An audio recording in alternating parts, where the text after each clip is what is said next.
How's everybody doing today? My name is Luke Alter. I am 27 years old, and in June of 2024, I was diagnosed with testicular cancer.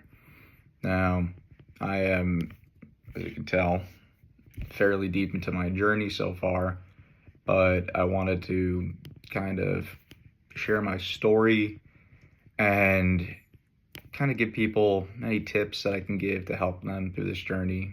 When I started, it was awful, like anybody else that goes through this. There's a lot of things I wish I knew, a lot of things I still am finding out, and anything that I can do to help other people, I figured that this is probably the right thing to do for the betterment of all of the other guys that are going through this and all of the guys that at one point or another will go through this. So let me start off by telling you guys the story of how it happened. So I'm living in Florida, St. Petersburg, and I was an avid advocate of jiu-jitsu. For those of you that don't know what jiu-jitsu is, it's grappling. And I had joined a new jiu-jitsu gym after years of kind of being off. And so I think it was probably the second time I went to the gym, and I was probably the only time in my years of doing it that I decided not to wear a cup. And I took a light knee to the groin, and I mean like a close call. Like it barely hit my groin. And I was, it hurt a little bit in my ball. So maybe 2-3 weeks later, and this was in March, I noticed my left testicle, it wasn't so much as swollen. It was maybe a little bigger than the other one, but it was hard. I mean, like hard as a rock, like this desk. And it brought me some concerns, and I ended up getting in touch with a urologist. And a couple weeks later, I ended up with a appointment at a urologist, and this was in about April. Shortly before I went to the urologist, my birthday was April 10th, and I ended up getting really sick. I wasn't sure what it was. I was coughing up blood. I still don't know to this day if it had anything to do with my cancer. I have no idea.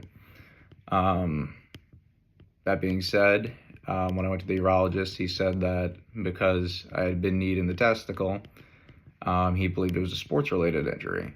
And so he gave me antibiotics and anti-inflammatory, and a couple of days later, maybe 2 days, my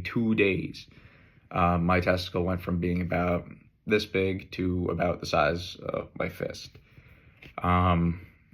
He looked at it again. He said, I want to see you in 6 weeks. He actually said that the initial appointment, he said, come back in 6 weeks. If the swelling doesn't go down, then we're going to have a different conversation. And lo and behold, June 2nd, I went in, and he said, this looks like testicular cancer. I have to do blood. Fun fact, they can't biopsy a testicle. They don't risk doing a 5-point biopsy with them because of the potential of having it spread to some degree, I think. I want to caveat also by saying I'm not a doctor. So if you do have signs of testicular cancer or things like that, consult a urologist immediately, and then they'll refer you to an oncologist or get you going forward. Continuing on, basically, he took blood, and so there's 3 things that they look at in your blood when looking for testicular cancer, and they're called tumor markers. There's AFP, alpha fetoprotein, beta HCG, and LDH. So AFP and HCG are the 2 main ones that they show, and the values, I believe, for a normal person for AFP are between 0 and 8.8. For HCG, which is also the hormone that women produce when they're pregnant. So if you pee on a pregnancy test and have testicular cancer, it'll probably come positive. For a healthy person, it's 0 to 3. And LDH, which is I think in the mid hundreds, but it seems that my understanding is that that's a less conclusive method for determining testicular cancer compared to the other two. My AFP was around 125, my beta HCG was 35, and my LDH was about 400.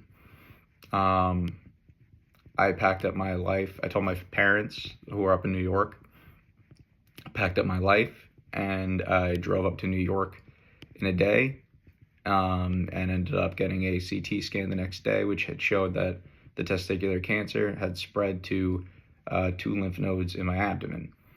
I also showed a lesion on my liver, which I got an MRI the next day, which showed that it was suspicious, but it was not related to the cancer, and it was nothing. Knock on wood, but still nothing. About 2 weeks later, I ended up having surgery to remove my left testicle called an orchiectomy.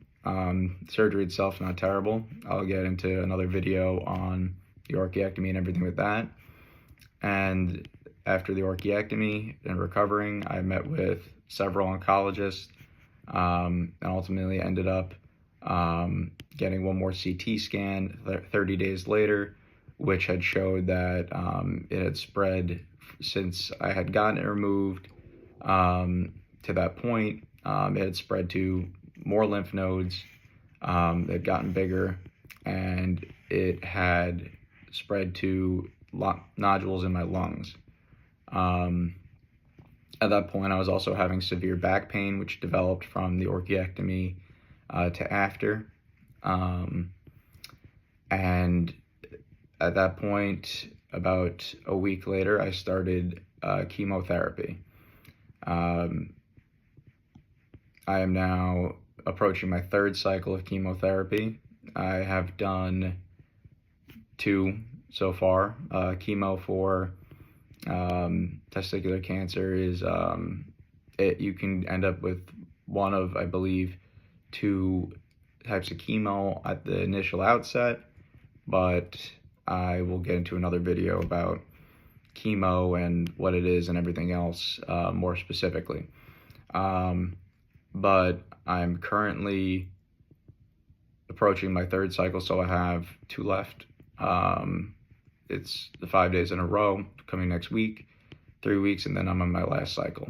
And then hopefully after that, hoping that my scans come back clear, and that's the end of my testicular cancer journey for now. I want to start doing these videos to help people out. I realize my situation stinks. I've been told I'm in the bad luck club, but anything's possible. At the very beginning of this, I said to my family, I was praying that, I would only have to do 1 cycle, or I wouldn't have to do any, and I'd just go back to my normal life, because this uproots it. This is a tough process. It's not for the faint of heart, not really like we get a choice. It's a rare disease. It affects a small portion of men, although it's very common. It's the most common form of cancer in young men, 18 to 35. It still accounts for an incredibly small percentage of men that have this disease, or cancer in general. But that has very good outcomes. I think the statistic is that 1 in 5,000 men die from this disease. So I'm trying to be as optimistic as I can, and hopefully I can pass that on to all of you who are either looking at this in the middle of their treatment, who maybe are looking at this after treatment, who have any input for me to include in my videos or talk about, or anyone who is just starting this journey and needs support, needs help, or has questions, because I know that I did, and I ended up turning to support groups and everything else to end up kind of helping me through this. I'm here for you. I want to be here for you. Your family should be there for you too, and they will be. Your friends, I've gotten tremendous support through this entire experience, and I'm hoping that, as this kind of wraps up my chemo with the month left, hopefully I can get through this flying colors and get through this thing as painlessly as possible. So I appreciate all of the support and prayers I've gotten throughout so far, and the idea is keep kicking. So that being said, I'll be making more videos to kind of go through more of the specifics as to what happens and timelines and things like that. So thank you all for watching this and tuning in.